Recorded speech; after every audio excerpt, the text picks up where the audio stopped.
ব্যর্থতা অনেক সময় আমরা জনগণকে বুঝাইতে পারি না।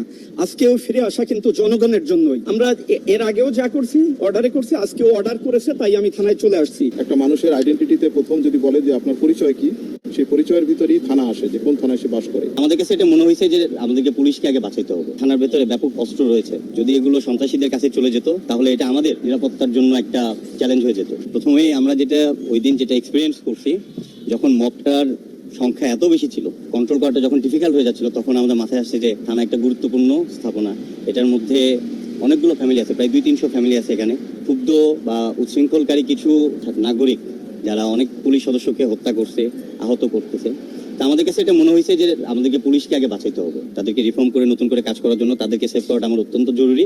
এছাড়া ওই থানার ভেতরে ব্যাপক অস্ত্র রয়েছে, যদি এগুলো সন্ত্রাসীদের কাছে চলে যেত তাহলে এটা আমাদের নিরাপত্তার জন্য একটা চ্যালেঞ্জ হয়ে যেত। এই জন্যই আমাদের প্রথম কনসার্ন আসছে যে যেহেতু আমরা এখানে ডিপ্লয়েড ছিলাম, প্রথম কাজ হচ্ছে আমাদের এই থানাটাকে সেভ করা। এই চিন্তা থেকেই আমরা এই থানাটাকে আমরা লাস্ট কয়েকদিন থেকে সিকিউরিটি দিয়ে যাচ্ছি এবং তাদের যত ধরনের সাহায্য সহযোগিতা প্রয়োজন সেই জিনিসগুলো চালাই যাচ্ছি। এছাড়াও আপনাদেরকে জানাচ্ছি যে এই এলাকার বিভিন্ন ব্যবসায়িক প্রতিষ্ঠান, ব্যবসায়ী মালিক সমিতি, গণ্যমান্য ব্যক্তিবর্গ, students, teachers, scouts, BNCC, answer বাহিনী, তাদের সবার সাথে আমাদের সমন্বয় সভা করেছি, যার মাধ্যমে সবাই আমাদেরকে আশ্বস্ত করেছেন যে পুলিশকে নতুন করে রিফর্ম করে তাদের কার্যক্রম অল্প সময়ের মধ্যে শুরু করার জন্য তারা সকলেই আমাদের সাথে পুলিশ ভাইদেরকে সবাই সাহায্য সহযোগিতা করবে, এভাবে আমাদেরকে সবাই আশ্বস্ত করেছে। হৃদয় আমাদের ভারাক্রান্ত।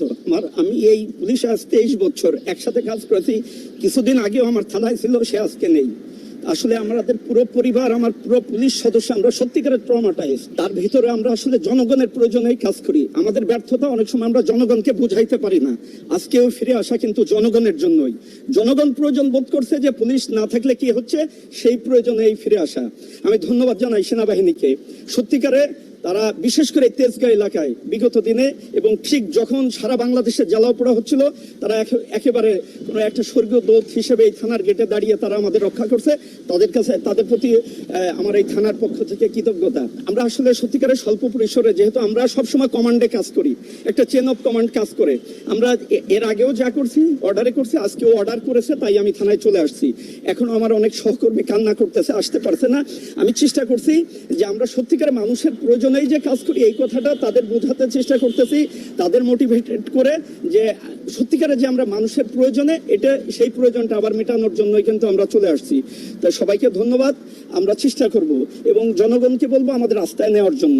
আর অনেক সময় বুঝে না মেসেজটা, আমরা যেটা বোঝাইতে চাই আসলে আমাদের ব্যর্থতা, এখন আমরা মানুষের রাস্তায় যেতে পারিনি। ধন্যবাদ দিব আমাদের সশস্ত্র বাহিনীর ভাইদেরকে। তারা নিজেদের জীবনকে বাজি রেখে আমাদের যে স্থাপনাগুলোকে, আমাদের পুলিশের সদস্যদেরকে আমরা সেভ করেছেন। আমি আজীবন তাদের কাছে কৃতজ্ঞ। আজকে সশস্ত্র বাহিনীর ভাইরা এখানে আছেন, ওনাদের সহায়তায় ওনারা এলাকার যারা গণ্যমান্য ব্যক্তি আছে ওনাদের সাথে কথা বলেছেন। আমরাও বিভিন্নভাবে কথা বলার চেষ্টা করেছি। এখানে সশস্ত্র বাহিনীর ভাইরা তারা আপ্রাণ চেষ্টা করে এই থানাটা এবং এই স্থাপনা, এখানে দেখেছেন শুধু থানা না, এখানে একটা কমপ্লেক্স, এখানে অনেকে অফিসারদের ওয়াইফরা থাকে, পরিবার থাকে, তাছাড়া এই পাশে উইমেন পুলিশের একটা আছে, প্রতিষ্ঠান আছে, এছাড়াও আর অনেক স্থাপনা আছে এই কম্পাউন্ডের ভিতরে। এই গুরুত্বপূর্ণ স্থাপনাগুলোকে ওনারা সেভ করেছেন। আজকে আমরা প্রথম কাজ শুরু করেছি এবং ওনাদের সহায়তায় আপনারা দেখতে পাচ্ছেন প্রচুর সশস্ত্র বাহিনীর ভাইরা এখানে আছেন। সকল স্থানীয় যারা তেজগাঁর যত জনগণ আছেন, যারা আমাদের যারা সম্মানিত যারা সিটিজেন আছেন, তাদের কাছে আমি রিকোয়েস্ট করব যে আপনারা তেজগাঁ থানায় আসেন। এখানে পরিস্থিতি অত্যন্ত ভালো। এখানে সকাল থেকে আমরা জিটি ওপেন করেছি এবং সামগ্রিক পুলিশিং যত কার্যক্রম এখন থেকে আমরা এখানে শুরু করব এবং সব ধরনের যে জনগণের যে সহায়তা, পুলিশি সহায়তা, আমরা একটা মানুষের আইডেন্টিটিতে প্রথম যদি বলে যে আপনার পরিচয় কি, সেই পরিচয়ের ভিতরেই থানা আসে, যে কোন থানায় সে বাস করে। এই থানা কোনো পুলিশের নাই, থানা হচ্ছে আপনার থানা। পুলিশ আপনার প্রয়োজনেই পুলিশ প্রয়োজন হবে। অতএব পুলিশের প্রতি যে ক্ষোভ আপনাদের আছে, সেটা কিছু ভুল সিদ্ধান্তের কারণে এটা হয়েছে।